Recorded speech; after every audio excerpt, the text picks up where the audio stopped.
Muy buenas tardes a todos y a todas. Nos alegramos de verles aquí en la presentación del libro de José Zoilo, y también es un privilegio pues tenerlo a él aquí como autor para que nos comparta un poco sobre su trayectoria literaria y en especial sobre este último libro que ha publicado. Entonces, bueno, me gustaría que así, para romper el hielo, eh, nos hables un poco de tu profesión, a qué te dedicas, tu pasión por la historia, un poco. Pues nada, buenas tardes a todos también. Muchísimas gracias por estar aquí. Muchísimas gracias a la feria, a ti por presentarme hoy.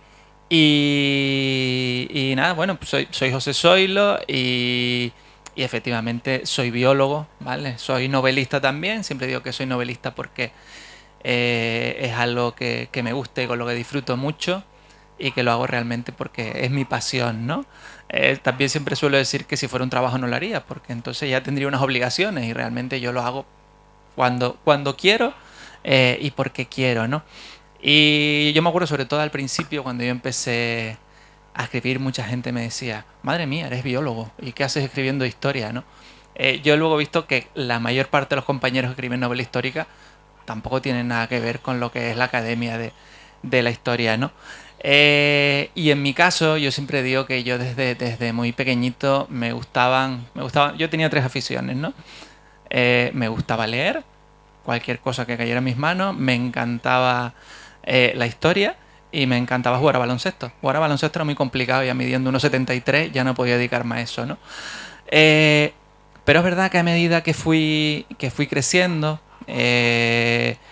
fui descubriendo ya la historia por un lado, novela por el otro. Cuando tenía 14 años descubrí la novela histórica y me encantó. Me di cuenta que unía dos de mis pasiones, ¿no? Por un lado leer y por otro aprender y por otro también pues imaginar mundos pasados, ¿no? Lo que pasa es que luego la vida me llevó por las ciencias. Realmente cuando llegó el momento de elegir, a mí me tiraban más las ciencias que las letras, lo reconozco. Eh, Cogí ciencias en el instituto, estudié biología, hice la tesina, seguí la tesis, trabajé, sigo trabajando en lo mismo, ¿no? Pero hubo un momento de mi vida en el que yo siempre digo que toda esa pasión por la historia, por la novela que yo tenía dentro, al final salió de alguna manera. Y salió de la forma pues, que menos podía esperar, porque todos mis amigos me decían, hombre, pues ahora ya que tienes 35 años, vete en la UNED y haz historia. Y la verdad que nunca me lo planteé, digo, yo no quiero estudiar historia. Y pues cuando cumplí 34 años, realmente lo que hice fue empezar una novela, ¿no? Y esa fue mi primera novela, que publiqué bastante más tarde, publiqué en 2019, pero la verdad que tuve la inmensa fortuna también que la publiqué con uno de los grupos editoriales más potentes del país y a nivel internacional también, y gané el premio Mejor Novela Histórica del año 2019. Entonces, pues la verdad que a partir de ahí, la verdad que todo ya ha ido ya pues encadenado muy rápido y la verdad que eh, no me puedo quejar porque ha ido todo de lujo. Tengo entendido que ese primer año pues publicaste una trilogía. ¿Nos podías hablar un poquito de cómo se llama, los libros que la integran? Sí, la verdad que fue algo muy poco habitual. Se publicaron las tres novelas el mismo año. La primera en abril de 2019, la segunda en mayo, la tercera en junio, ¿no? Tiene truco en muchas cosas, ¿no? Yo también lo digo a todos los compañeros, me dicen, madre mía, lleva 6 novelas en 5 años. Digo, a ver, el primer año publiqué tres. Y eso ya luego ya vamos a unos ritmos ya más normales, ¿no? Yo empecé a publicar como algunos compañeros, no muchos, pero como algunos compañeros, empecé a publicar, autopublicando en Amazon, ¿no?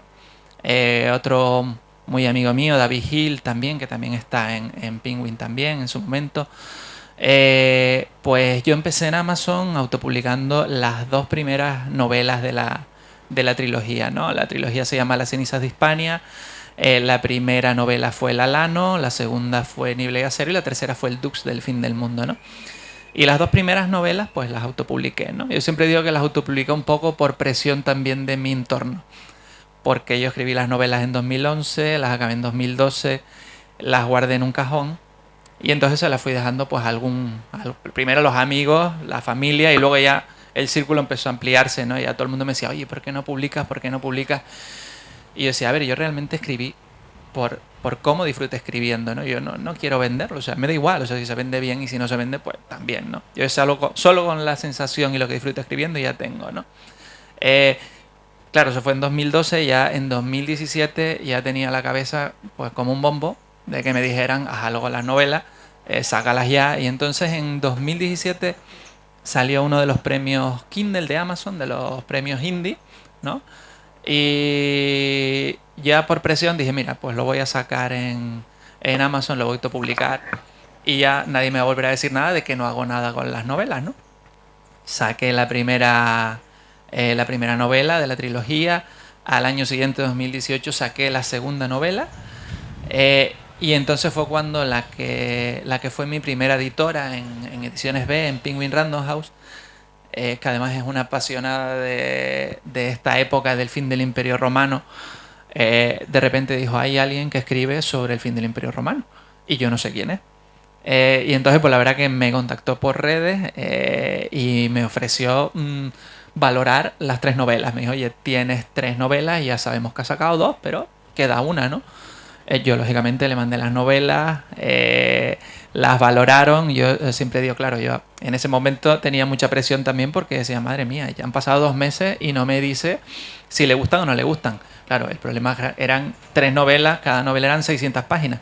2 meses, pues era lo normal, ¿no? Pero yo en ese entonces decía, eso es que no le gusta y no me dice nada, ¿no? Pero lo cierto es que me llamó, me dijo, yo siempre lo recuerdo, me dijo, mira, generalmente nosotros no solemos publicar autores noveles. Digo, ya me va a decir que no, porque es autor novel. Dijo, tampoco solemos publicar trilogías, porque generalmente, claro, dependemos de si la primera vende, porque si la primera no vende, ya la segunda tampoco va a vender. Entonces, yo ya decía, bueno, ya me está diciendo que no 2 veces, digo, ya me va mostrando el camino. Y luego me dijo, pero bueno, en tu caso vamos a hacer una excepción y vamos a publicar las 3, ¿no? Y entonces vamos a publicar las 3, pero vamos a publicar las 3 como ya las 2 primeras han salido.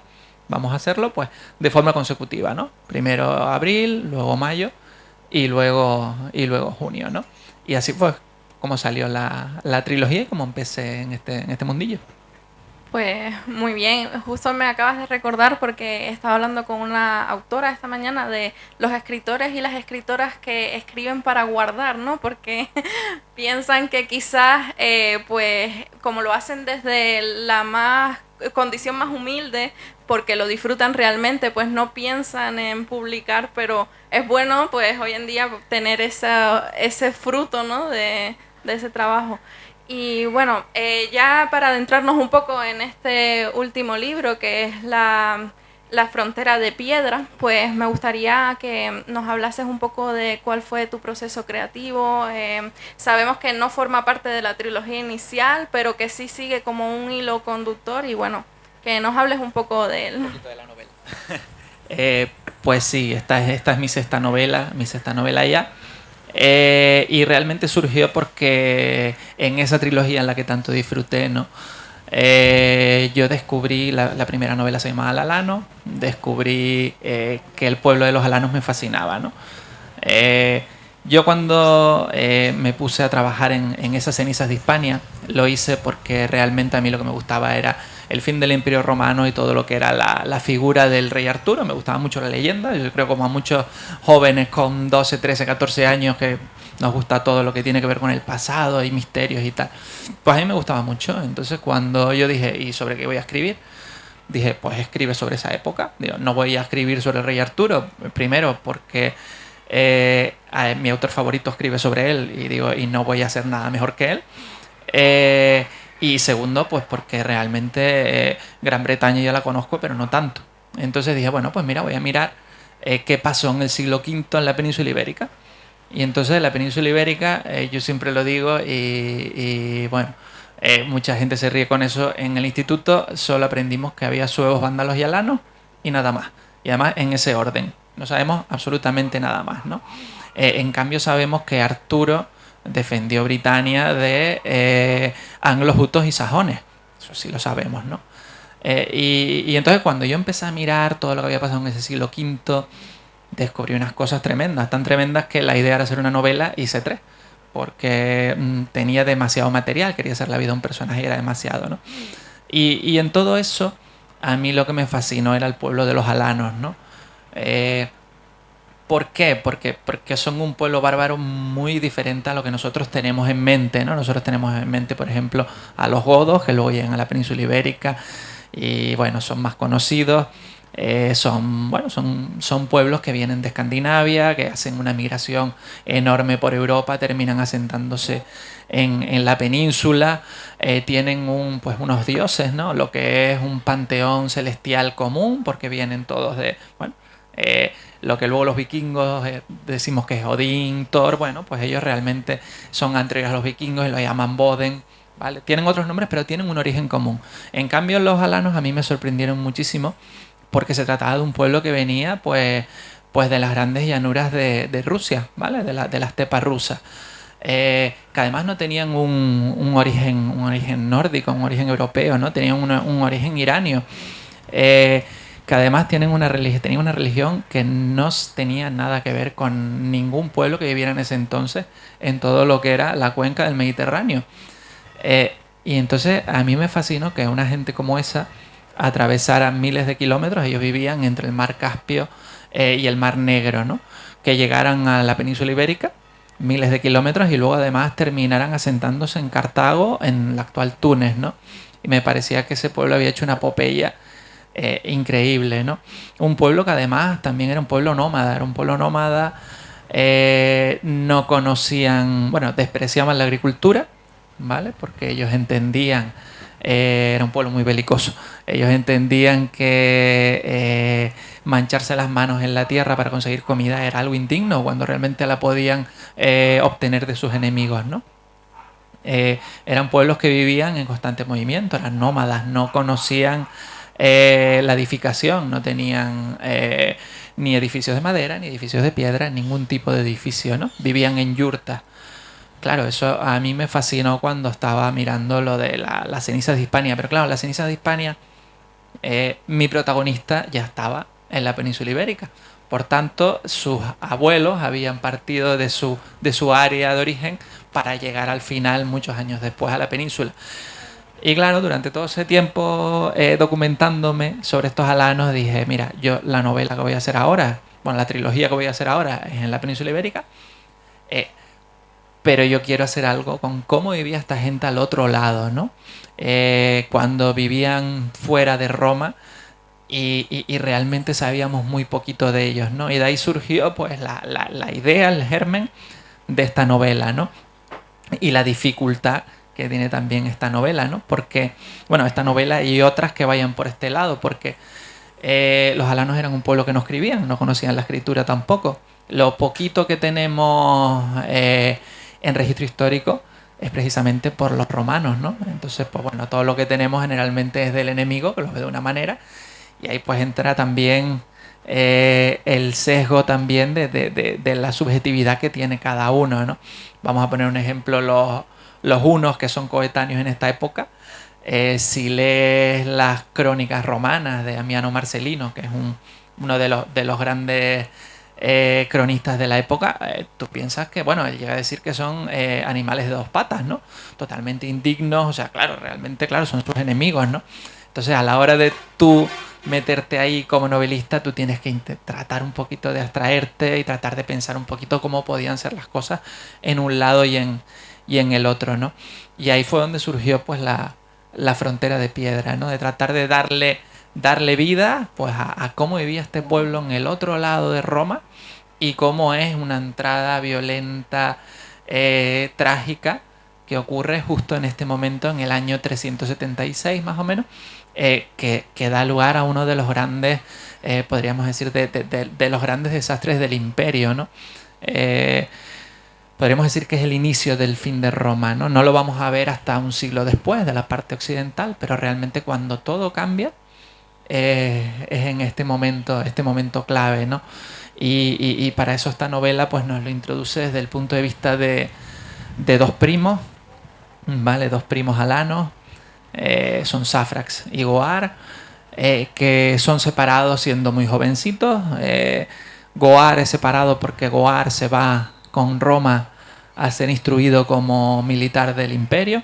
Esto es porque los alanos eran un pueblo de caballería de los más importantes de la época, y los romanos en ese entonces pues conseguían muchas tropas al otro lado del limes, ¿no? De la frontera.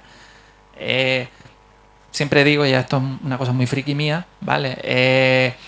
Realmente Roma durante siglos necesitaba muchos hombres, pero lo que hacían era que ofrecían la ciudadanía de Roma para de esa manera pues suponer un atractivo a que la gente se alistara, ¿no?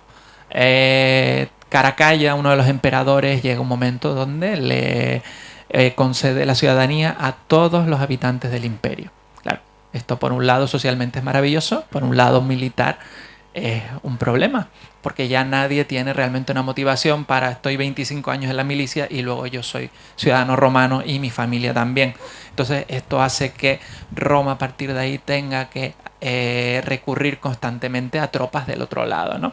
Y muchas veces lo que hace Roma, porque a veces tiene problemas, porque las tropas que consigue al otro lado se rebelan, lo que intenta hacer Roma muchas veces es conseguir jóvenes, ¿vale? Conseguir jóvenes precisamente para intentar que estos jóvenes, podríamos decir que reciban la cultura romana desde muy pronto, y entonces que no tengan pues esa necesidad o esa intención final de luego rebelarse, ir contra Roma, ¿no? Y Goar es uno de estos jóvenes, ¿no? Un joven que se ve forzado a abandonar a su pueblo para no volver jamás. En cambio, su primo que es Saphrax, se queda con su pueblo en un momento donde realmente su pueblo se va a enfrentar al mayor peligro que han visto nunca, ¿no? Que es la llegada de los hunos, precisamente. La primera vez que tenemos registro de los hunos en Occidente es en este momento, ¿no? ¿Por qué? Bueno, los hunos eran un pueblo también nómada, eran un pueblo nómada también, que llegado pues este final del siglo IV, principio del siglo V, vamos a tener pues una época de mucho frío, ¿vale? Estamos hablando ahora de cambios climáticos. Bueno, pues precisamente en ese entonces pues hubo una temporada de un frío que, imagínate, en el año 406 se congeló el Rin, o sea, que hacía muchísimo frío. Esto hizo que lógicamente los pastos disminuyeran.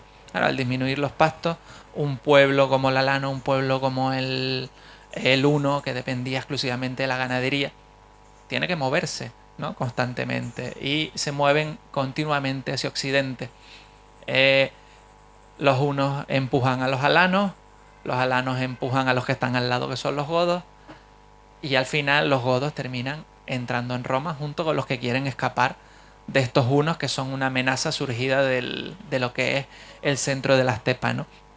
Y Saphrax, que es un jovencito, se ve forzado a ser pues la única esperanza de su pueblo, ¿no? Porque está realmente entre la espada por un lado, que son los hunos que acaban de aparecer, y por otro lado la pared, que es Roma, que no quiere que entren, ¿no?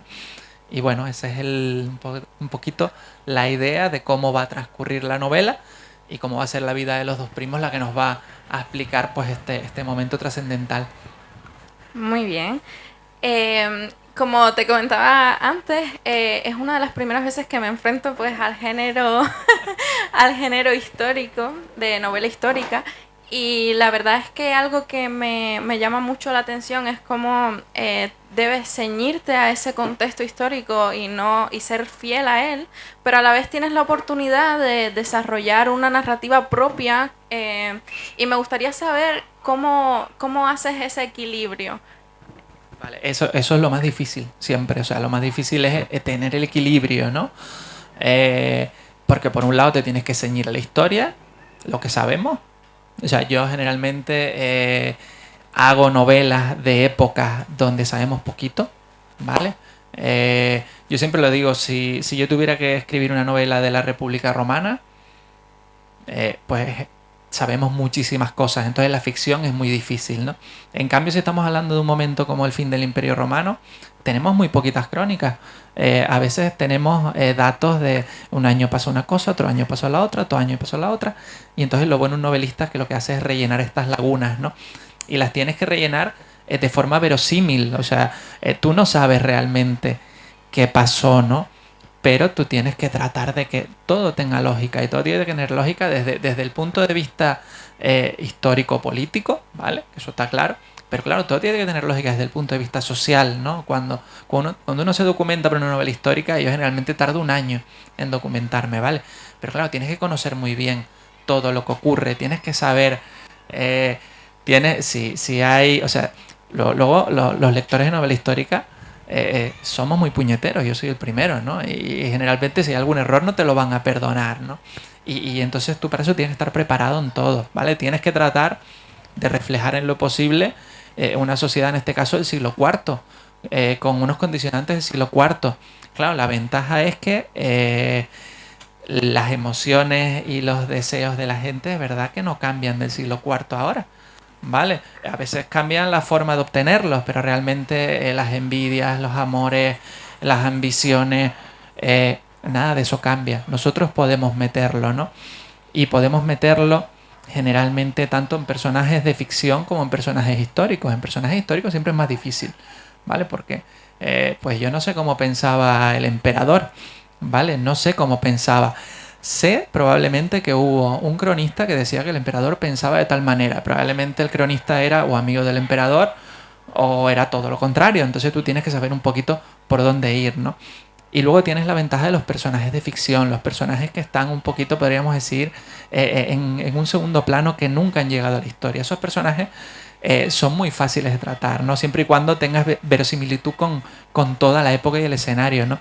Y yo generalmente son los personajes que más trabajo, ¿vale? Porque me gusta mucho que el lector empatice con estos personajes, ¿no? Siempre digo que con un emperador es más difícil empatizar, porque generalmente los problemas del emperador y los deseos del emperador no tienen que ver con los nuestros.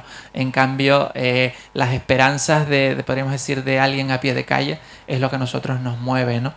Y entonces eso es un poquito lo que yo trato de reflejar. Digamos que esos personajes ficticios son los que funcionan como un puente para... Son personajes bisagra y luego también en esta novela, a mí me ha pasado, en otras novelas no me ha pasado nunca, pero en esta novela me ha pasado que hay personajes reales de los que realmente apenas sabemos nada. Sabemos una línea en la historia, ¿no? Y eso, desde el punto de vista de la ficción, es curioso porque tienes un personaje real, pero realmente todo lo que tú comentas de la novela ficción, porque no sabemos qué ha ocurrido, ¿no? Por ejemplo, uno de los Saphrax, que es uno de los dos grandes protagonistas de la novela, Saphrax es un personaje histórico, ¿vale? Es un personaje histórico, pero solo tenemos una pequeña reseña en la crónica de Ammiano Marcelino, donde dice que uno de los señores de la guerra, además Ammiano Marcelino dice, uno de los señores de la guerra godos es Saphrax. Yo en su momento lo vi y dije, bueno, bien. Autores actuales, investigadores actuales, yo tengo la suerte de tener un muy buen amigo que es uno de los referentes en este periodo, José Sotochica. Por ejemplo, entienden que Saphrax no puede ser un godo, tiene que ser un alano, ¿vale? Porque ese nombre Saphrax no existe en adelante ni en anterior en ninguno de los registros godos que tenemos. Entonces yo ahí dije, Saphrax es alano y Saphrax va a ser mi protagonista. Mi protagonista tiene que llegar a ser un señor de la guerra en un momento determinado, pero lo que pase con Saphrax de ese momento determinado a 6 años antes que empieza la novela, nadie sabe lo que ocurre con él, ¿no? Y esa es la suerte también que tiene un novelista, que puede recrear la historia de un personaje que sabemos en un momento que apareció, pero desconocemos todo por completo de su vida. Por poner un ejemplo, Saphrax no sabemos qué edad tenía cuando llegó al momento de la batalla de Adrianópolis. Mi Saphrax tiene 20 años, ¿vale? Porque yo necesitaba un Saphrax con esa edad, ¿vale? Pero lo bueno de eso es que nunca sabremos qué edad tenía este señor. En cambio, un emperador sabemos cuándo nació, cuándo ascendió a la púrpura, lo sabemos absolutamente todo. Vale, y hablando un poco de esos personajes que no son ficticios, que sí realmente pues tenemos constancias de ellos, ¿hay alguno en particular que te haya costado más desarrollar a lo largo de la novela? O... Mira, a ver, hay dos personajes. Hay dos personajes, yo creo que me han costado un poquito más, pero que la verdad que disfruté mucho. Hay un personaje en la novela que es un niño. Es un niño que la novela empieza con 5 años, ¿vale? Y es otro personaje real que vamos a conocer más adelante. Es Alarico, que es el primer rey de los visigodos, ¿vale? Pero del que no sabemos nada, salvo que nace en alguna isla del Danubio en el año 370.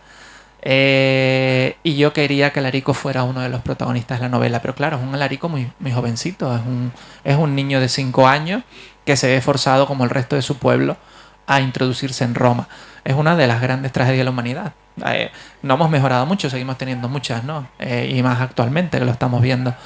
De un momento cuando estos godos tienen a los unos al otro lado y saben que van a ser exterminados, donde llegan y le piden a Roma, que es su gran enemigo, le piden, oye, por favor, déjanos pasar al otro lado y haremos lo que tú quieras, ¿no? El emperador de Roma, que es el otro personaje complicado de trabajar, es Valente. Valente toma una decisión en ese entonces que desde mi punto de vista es acertada, ¿vale? Valente dice, vale, venga, pueden pasar, lo que a partir de ahora ustedes van a ser tropas del imperio y van a defender la frontera, ¿vale? Van a tener que convertirse al cristianismo, que era una de las cosas que estaban en ese momento empezando a ocurrir en el imperio, y el cristianismo empezaba a ser la religión, todavía no era la oficial, pero empezaba a ser la dominante, ¿vale? Y nosotros les entregamos tierra. Eso ocurre, dejan pasar a los godos, pero realmente cuando llegan al otro lado, Valente no está, Valente se ha ido, Valente está en Persia porque está luchando con su enemigo de toda la vida. Y los gobernadores de la zona que intenté escribir de lo menos posible en la novela, lo que hacen realmente es traicionar el acuerdo del emperador. Realmente lo que hacen es quitarle las armas a los godos, quitarles todo lo que tienen y luego pues venderle cualquier artículo de necesidad a unos precios desorbitados, ¿no?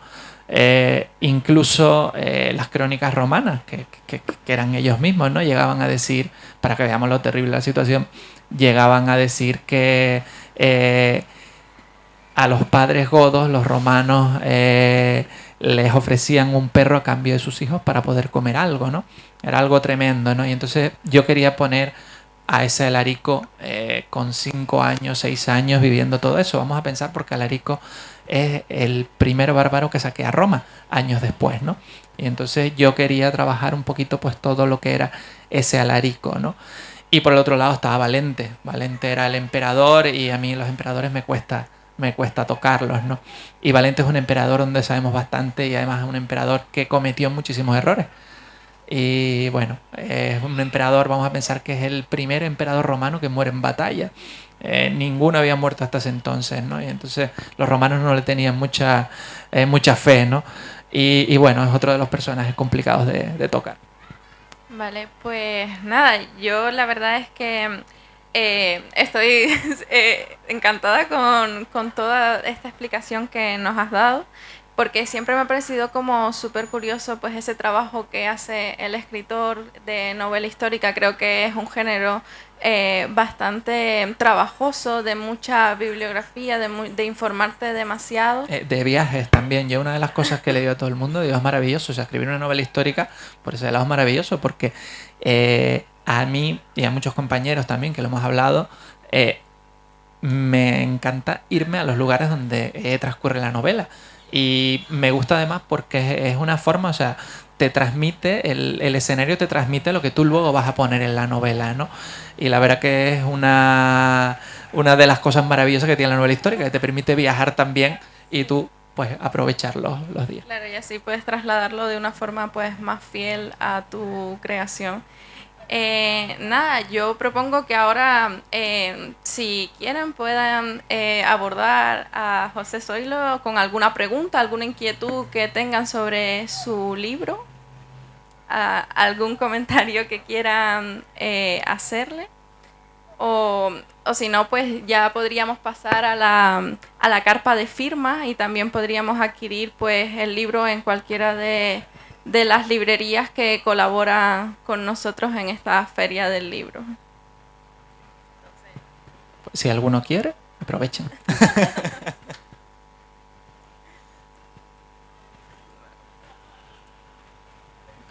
Pues nada, parece que has aclarado todas nuestras dudas y todos iremos ahora a verte allí a la carpa de firma. Muchísimas gracias. Ha sido un placer tenerte en esta Feria del Libro con nosotros y nada, yo estoy deseando descubrir el resto de tus novelas. Muchísimas gracias a todos, de verdad.